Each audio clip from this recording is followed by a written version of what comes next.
So we're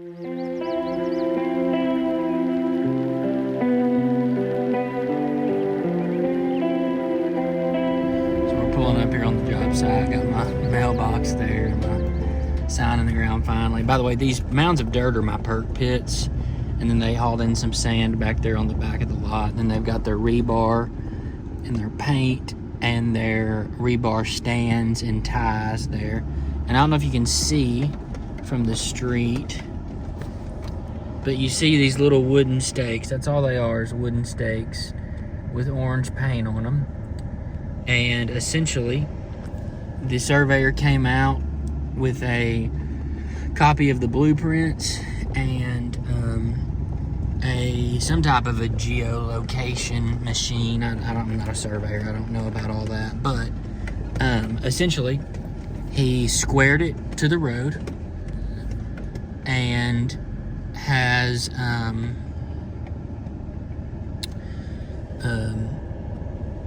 laid out all of these stakes all the way around. He's marked all the corners. He's marked all the kick-ins, all of the variations in the shape of the home. And yeah, it looks good. So today they're digging footings.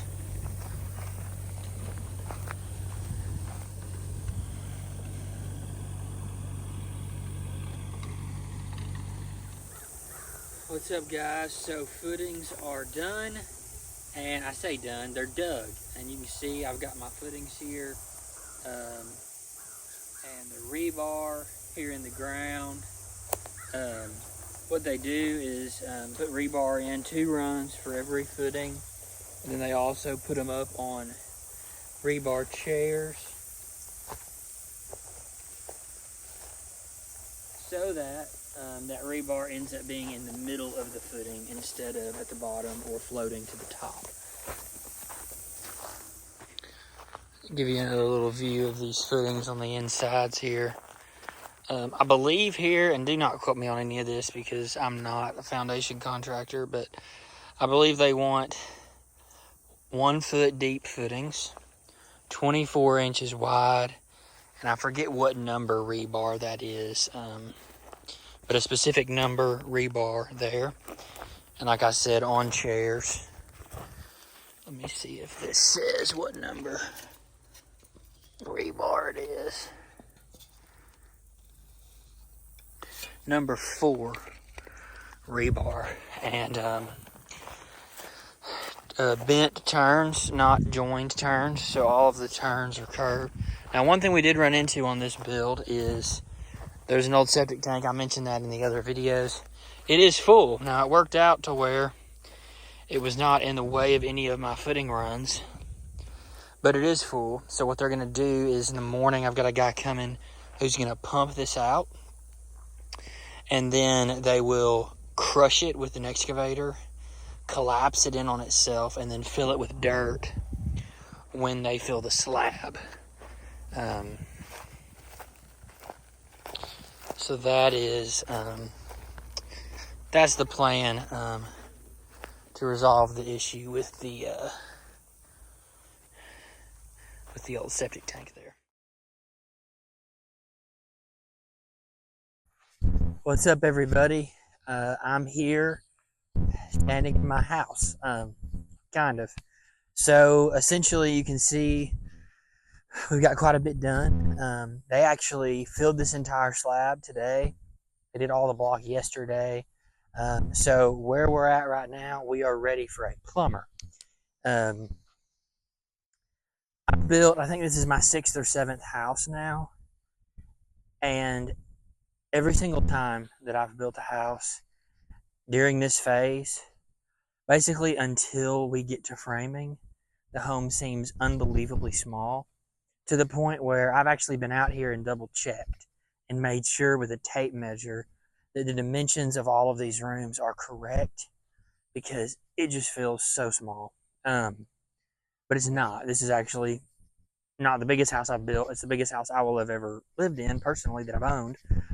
But yeah, you can see behind me here, where I'm standing right now, I'm actually standing in the front right bedroom. In the back left corner is our dining area. In the middle is the living. And in the farthest corner is the master bedroom and master bathroom. And I'll throw a picture of the blueprints up in this video as well.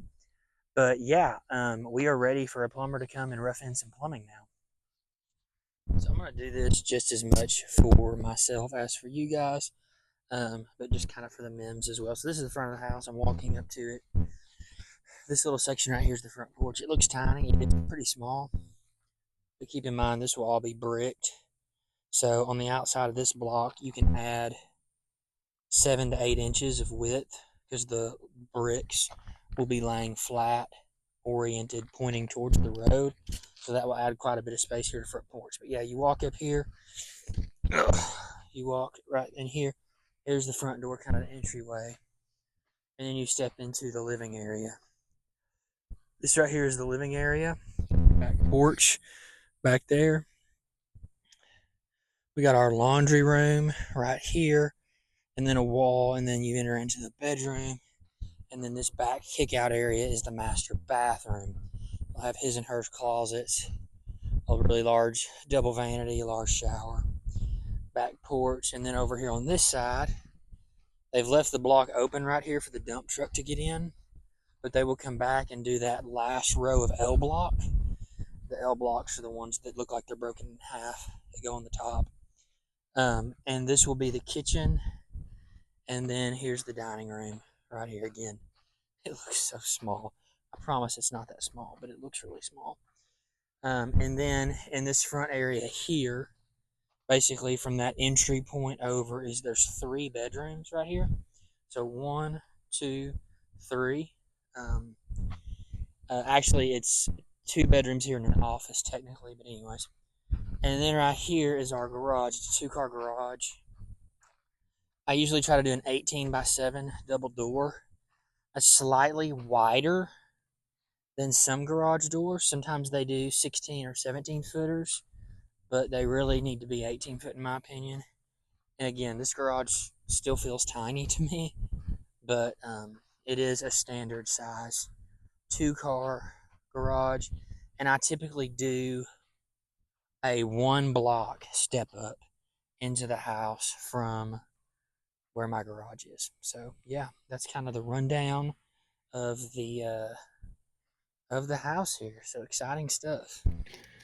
What's up, guys? Just wanted to check in. I'm about to go over to the job site to meet with my plumber, and just walk through the slab to figure out our rough in.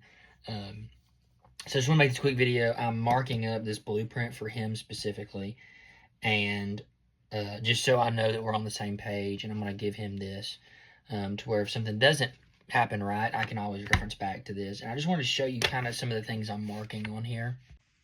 Hopefully we can see this good. So essentially all my edits are in red, and there's a lot on this plan because unfortunately, as usual, we had this blueprint for months and months and months before actually deciding to use it, but we still didn't get everything right. So let's just start on the outside of the house. I'm going through and marking hose bib locations.